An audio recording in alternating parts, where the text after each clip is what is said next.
Going on, RDF? This is B&H Rodeo here, and just got my new Uniden LRD950 in the mail today. Not much to the box, as you guys have seen on some of the other videos posted on YouTube, but pretty much you open it up, you got 3 manuals: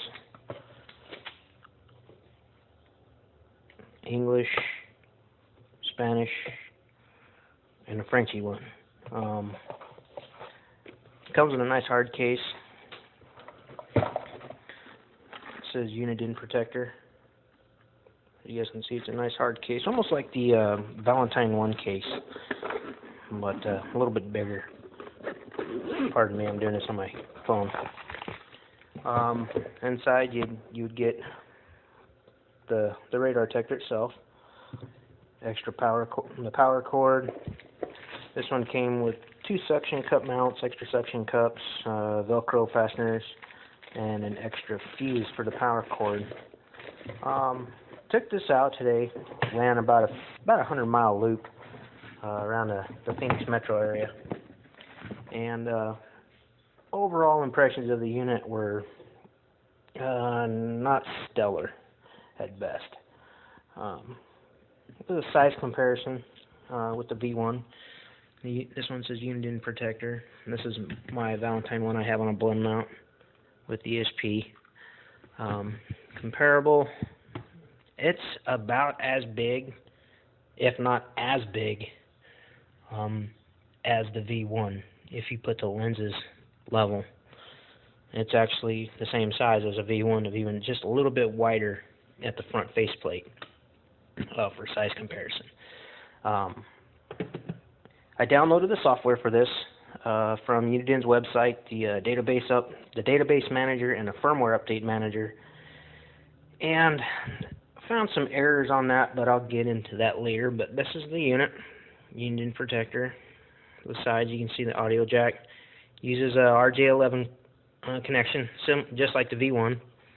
USB port on the side. When you buy this, it does not come with a USB cord, so you have to find one or have one on hand. And the display, a little similar to the Redline, with the dot matrix and whatnot. A couple other guys on the forum have done videos of the settings on this. This is a production unit, as most of you guys know. I'm just gonna run some real quick, I guess you can call it hillbilly tests with it on K-band detection. With the K filter on this, it does quiet it down against the annoying radar that comes from like Chevy Tahoes and some other higher end cars that have side radar notification and all that shit in the mirror. But for the radar testing, I'm going to use my custom KR10SP. It's a K-band.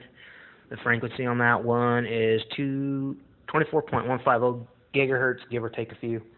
And as for laser detection, I don't have a LiDAR gun, but I do have the trusty LI jamming tester. And then as far as detecting an actual beam, being that this is Uniden, I'm going to treat it similar to Whistler and Cobra. They'll be able, just like the V1, it can detect a laser rangefinder because it runs on the same wavelength. The older jammers, the ZR3s, you could set the ZR3s off with the laser rangefinder, but with the newer jammers being diode based, and they're looking for specific pulses, they might work on ALP, but I know if I shoot with my LIs with it, it doesn't, LIs will not jam it. And we'll see how it goes. I'm going to get things set up, and we will go from there. This radar detector from Uniden comes with a red light camera and speed camera database in it. And looking at the update software that Uniden has on it, they have not updated it since 2014.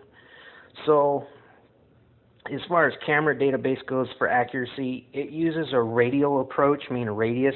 So those of you that are familiar with Cheetah products, they use a linear approach, basically meaning in the direction in which the camera enforces, you get the notification of that red light camera. As if you're coming from an opposing direction that is not enforced, you won't get an alert.